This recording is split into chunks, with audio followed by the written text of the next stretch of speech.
As one of the very few Wii U owners in the world, I'm probably one of the rare few that have been incredibly happy that Nintendo have continued to transfer the majority of their big games from that system to the Nintendo Switch. The latest, and hopefully not the last, is New Super Mario Bros. U, this time with a Deluxe title. I'm Jordan from SwitchWatch, and I'll see how this holds up 5 years later.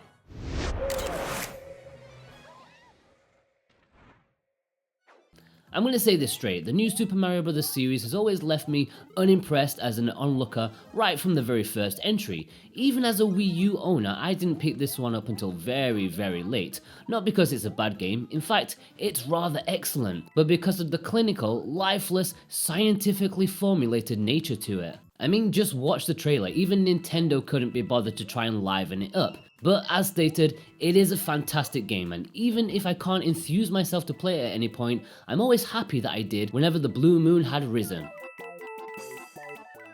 Do I really need to talk about the story for New Super Mario Bros. U Deluxe? Unless you've lived under a rock for the past 30 odd years, it's pretty much the same situation as always. Peach has been imprisoned in her castle, and it's up to Mario to save her from the grasp of Bowser. After being blasted away from the castle right at the beginning, Mario and his friends must traverse the lands to head back to where they originally began. Between him and his goal are the Koopalings, Bowser Jr., and his many minions. While I'd never criticize a platformer of this nature for not including a story, I think it's time for Nintendo to be a little more expansive in these 2D Mario titles. Just a little. Mario Odyssey found a perfect balance of small story parts to intrigue the gameplay narrative, so it can be done. This title, however, does very little to provide one. That's fine, I guess.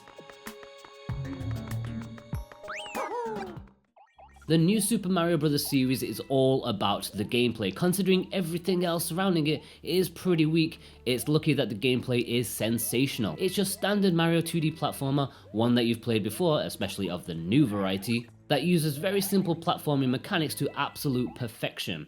You travel on a world board similar to what you may be used to in Super Mario World or Mario Bros. 3, where each world has a set theme and a handful of levels within each. You start off in your standard entry, grassy kind of level in Acorn Plains, but soon will branch off into the icy levels, forest levels, pretty much everything we've seen before. And interestingly, there is a slight non-linearity to it, as you can choose which path you want to take, opting to skip a world or level if you want to.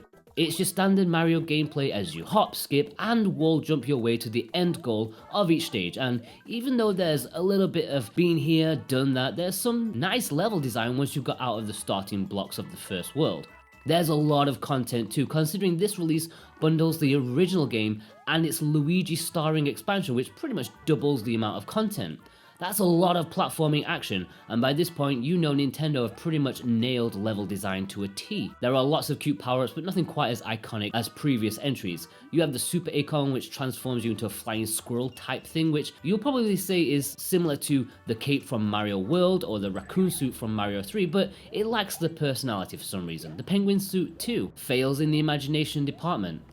Yoshi returns in his classic big green form as well as in 3 baby forms, something which we haven't seen for a long time until this point. While green Yoshi is pretty much what you'd expect, the baby varieties offer something a little bit different. For example, the purple Yoshi will expand like a balloon at the press of a button, while the blue one blows bubbles. Again, like the power-ups found here, the Yoshis don't really add a whole lot, I feel. They make the levels ridiculously easy at times because they swallow just about any enemy that comes near you. For me, it's just about the pure platforming, and everything else feels a little tacked on. I have to say, it is a game of two halves. The single player is very clinical, almost bland in its experience, and yet can provide some thrills with its level design and challenge. I know that seems contradictory, but there's no other way to put it. The other half is where the game actually comes alive, multiplayer. This is where up to 4 people can traverse the levels together in an amalgamated cooperative competitive experience. I didn't have a chance of playing this one with a full roster, but having played it on the Wii U version with 4 people before, it is just fantastic. Having a couple of people sitting next to you truly transforms the game into something that produces laugh after laugh after laugh. The beauty really is in all the wonderful accidents that happen, whether it be jumping on a player's head, sending them down to the depths below, picking them up and launching them off to God knows where, or stealing that extra life that they so badly needed. With the right people, it's hilarious, even with with people who generally don't play computer games. And that's another thing I need to touch on, and something that's a sensitive topic for some. While the game can present a decent challenge even for veteran gamers, Nintendo have included various assists for those of a less than skilled nature. Even more so in this re-release. If you fail a level too many times, you can take advantage of the super guide, which will pretty much automatically get you through the level. Nabbit, only an antagonist in the original, is now playable and has the ability to not get hit by anything, allowing players to stroll through levels. Toadette, another new playable character, can get the Super Crown, which turns her into Peachette, giving her abilities far superior to the normal characters. I for one actually applaud these aids, as rather surprisingly, this Mario entry can provide a stern challenge, especially with the Luigi portion, which was specifically targeted at being for the more hardcore Mario player. You know, the ones who proclaim that the original Mario 2 to be not that hard. While I'm not in the business of coddling young gamers to instant gratification, I think for a very young audience who really just are finding their gamer feet, these are welcome additions. What struck me as odd, however, was the fact that if you're playing with a full house of people, the fourth player is stuck as playing as either Toadette or Nabbit. I'm not sure why there's a lack of choice in this department, as it means one person will be forced to play as one of the characters who is seemingly for those of a lower skill set. It's even more obvious when playing the Super Luigi expansion where Mario is missing. I didn't find this to be a huge problem since Toadette's abilities are hardly omnipotent, but a little bit of thought from Nintendo would have been nice. Aside from the overwhelming double campaigns, there are extra modes: the Boost Rush, Coin Battle, and Challenge Mode. The start of these is definitely the Challenge Mode, which tasks you with an all manner of weird assignments, whether it be completing the stage in a quick time, collecting a set number of coins in a stage, or even surviving for as long as possible. I did not originally play these during the Wii U days, so I'm happy that I've actually forced myself to play, as I can see it being very fun going through all of these challenges. It's worth noting that the original game had a mode called Boost Mode, but this has been taken out because of the lack of a Wii U gamepad. But as someone who's played that before, it's not really a huge miss at all. One of my favourite little additions is of HD Rumble. HD Rumble is a wonderful little invention from Nintendo that I'm constantly impressed with, and while this Deluxe version isn't the pinnacle of its use, that will be Kirby, it's still a subtle upgrade that I can appreciate very much. I like the little touches as you collect a power-up or hit a block. You can actually feel it in your hands very subtly. I really like it. Moving on from the gameplay, we do need to take a nosedive in the quality department when it comes to the visuals and later audio. I'm not criticizing the visual fidelity, which is obviously very strong for a simple looking game, now boosted up to a nice 1080p from the Wii U version, but the art style is mostly very bland. There's very little personality here, and there's an air of emptiness when it comes to detail. It's so by the numbers, probably to get it out in time for launch of the Wii U, and it's really missing something that should make it stand out from the rest of the new Super Mario Bros. Games, or platformers in general.